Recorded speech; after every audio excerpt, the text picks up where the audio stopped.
राष्ट्रीय राजमार्ग 221 जो छत्तीसगढ़ के बस्तर से आंध्र प्रदेश के विजयवाड़ा तक जाता है।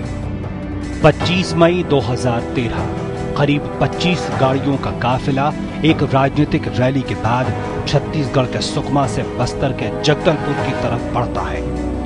तभी रास्ते में सामने आता है पहाड़ों से घिरा दरभा घाटी।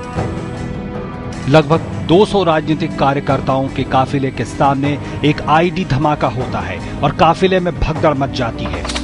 पहाड़ी के दोनों ओर से 250 से ज्यादा माओवादियों ने गोलियों की बौछार कर दी और फिर चुन चुनकर बड़े नेताओं को बड़ी बेदर्दी से हत्या कर दी।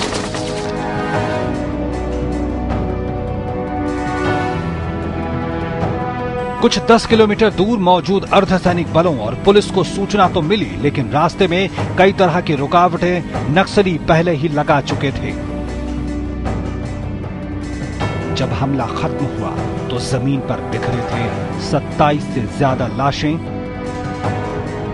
जिनमें महेंद्र कर्मा, नंद कुमार पटेल और उदय मुदलियार जैसे बड़ी राजनीतिक शख्सियत थे।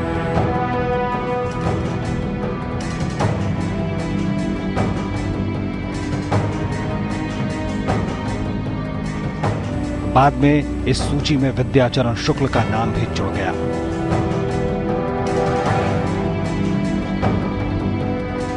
और इसकी तपिश दिल्ली पहुंचनी थी और पहुंची भी। और जिस तरह से छत्तीसगढ़ के दरभा घाटी में राजनेताओं पर हमला हुए, उसके बाद तमाम तरह के सवाल उठे कि क्या सुरक्षा बलों और आम लोगों के बाद अब नेता, राजनेता खासकर निशाने पर आ गए हैं? क्या ये किसी तरह के दबाव का नतीजा था जो लगातार नक्सलियों पे पड़ रहा है?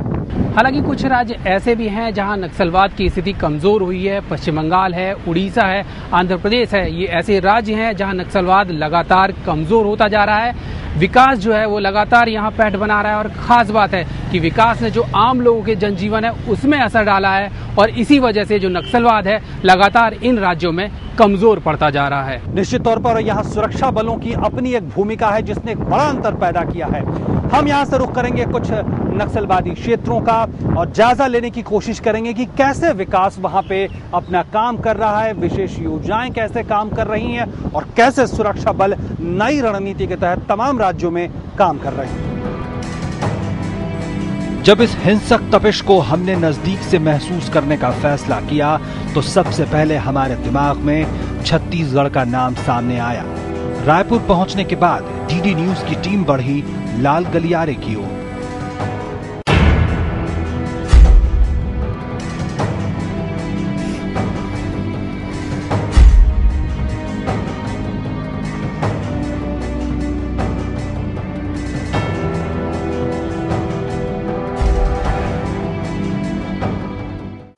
ये NH-30 है जो छत्तीसगढ़ की राजधानी रायपुर को दक्षिण के इलाके से जोड़ती है। ये वही इलाका है जिसमें बस्तर, दंतेवाड़ा और सुकमा जैसे इलाके आते हैं। बिल्कुल, और ये इलाके लाल गलियारे के सबसे मुश्किल इलाकों में से गिने जाते हैं। पिछले कई सालों में ये शब्द लाल गलियारा नक्सलवाद हिंसा से प्रभावित क्षेत्रों के लिए एक पहचान की तरह हो गया है।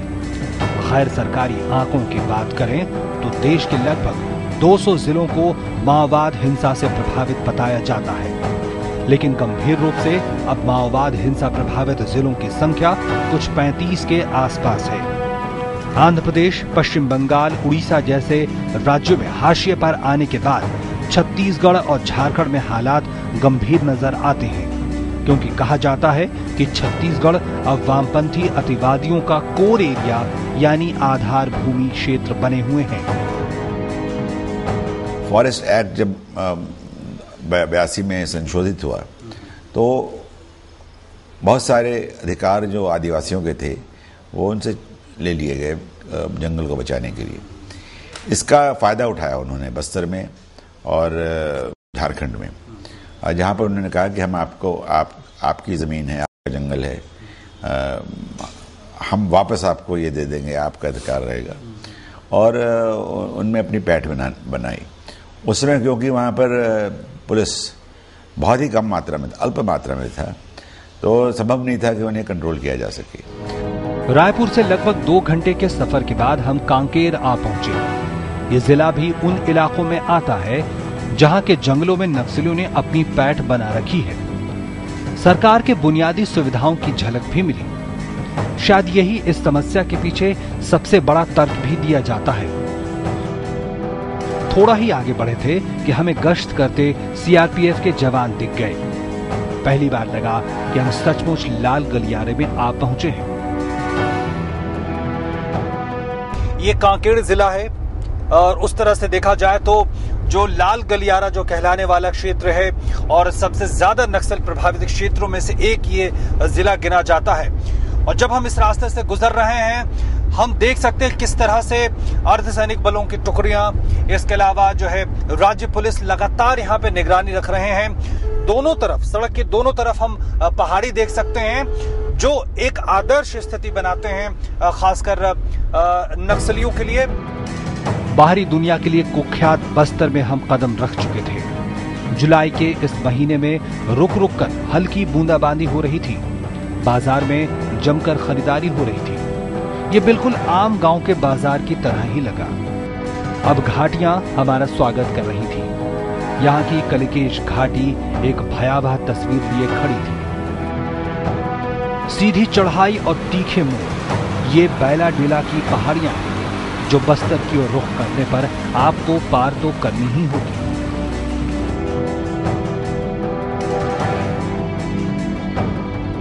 हम बस्तर के जिला मुख्यालय जगदलपुर में पहुंचे ही थे कि हमारा सामना एक रैली से हो गया।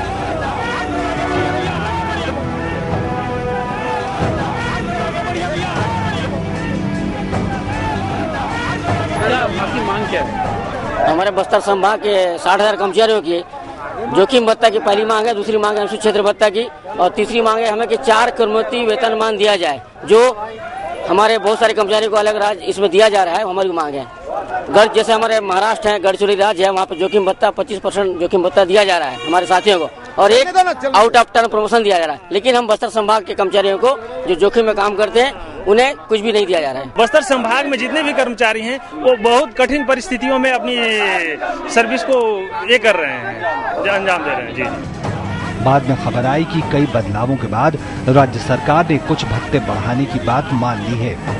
लेकिन सवाल फिर भी बना रहा कि भत्ता तो मिल गया लेकिन जोखिम का क्या। जगदलपुर के तमाम अधिकारियों, चाहे वो बस्तर संभाग के डिविजनल कमिश्नर हो या पुलिस आयुक्त, हमने कई मुद्दों पर उनके रुख को जाना, खासकर विकास की कोशिशों को लेकर।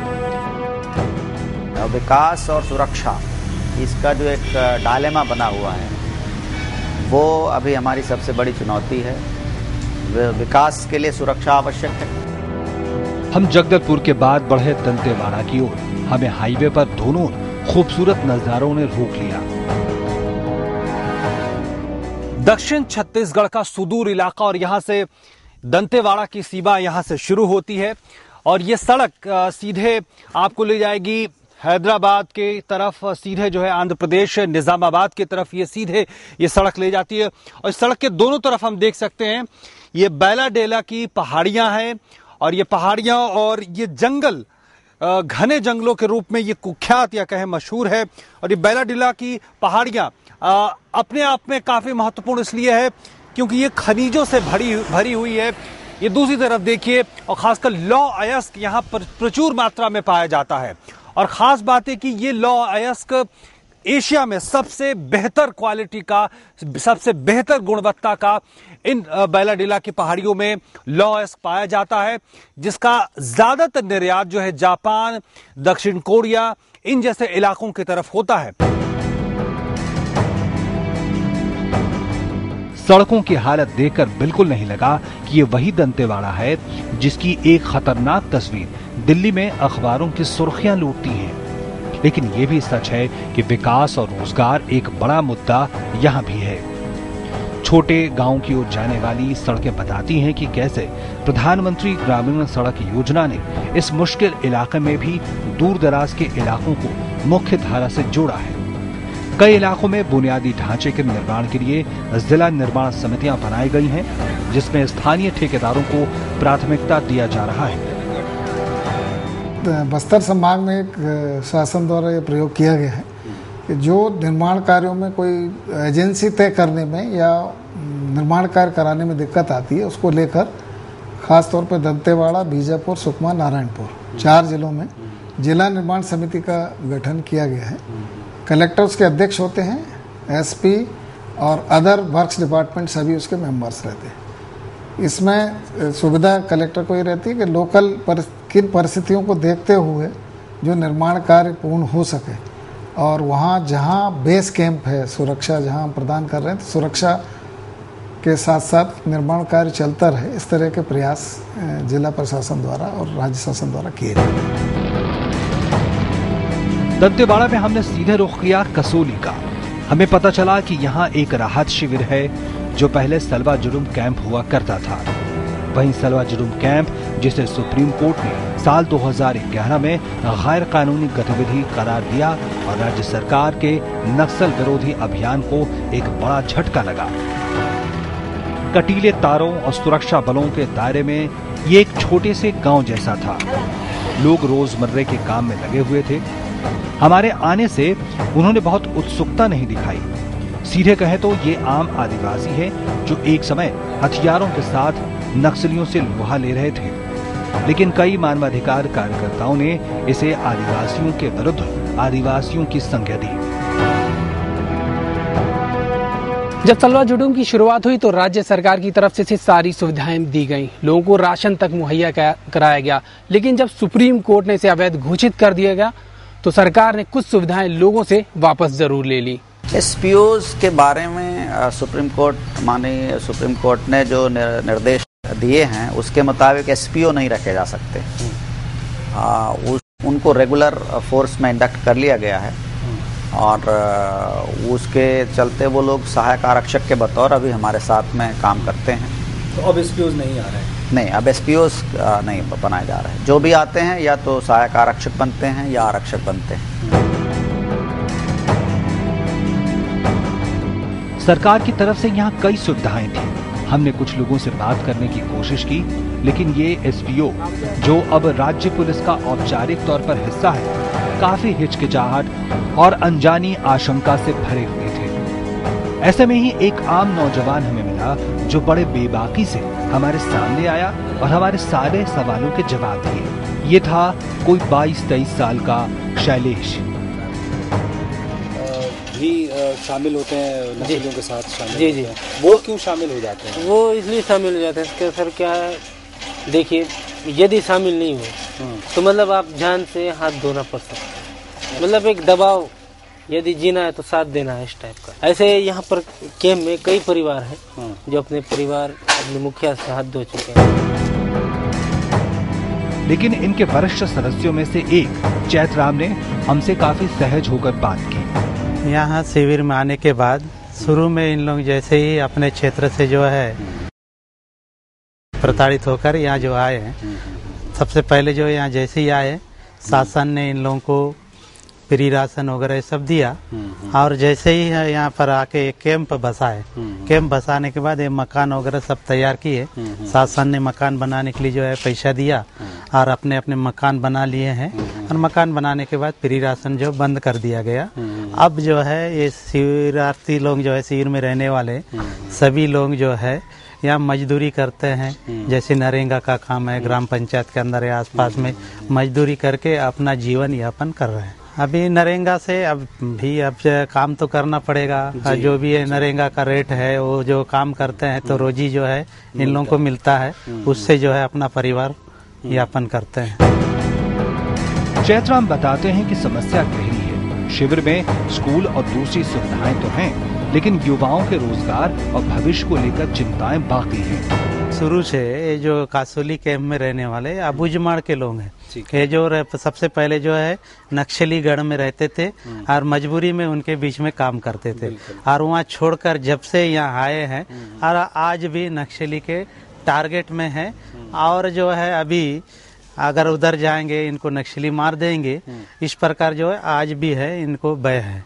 अभी यहाँ कैंप के अंदर तो सुरक्षा है या नुकसान नहीं पहुंचा है। जैसे बाहर जाते तो या नुकसान पहुंचाते हैं। एक यहाँ जो विशेष पुलिस अधिकारी रहा है कैंप का, जो बगल में जो है मार्केट होता है छिंदनार में, वहाँ सोमवार बाजार लगता है, वहाँ गया था तो वहाँ पर जो है हमला करके मार दिए हैं। इसी प्रकार जिन लोग बाहर जाएंगे, कुछ प्रमुख लोग हैं, उनको इस प्रकार का जो है डर बना है, कभी भी हमला कर सकते हैं नक्सली।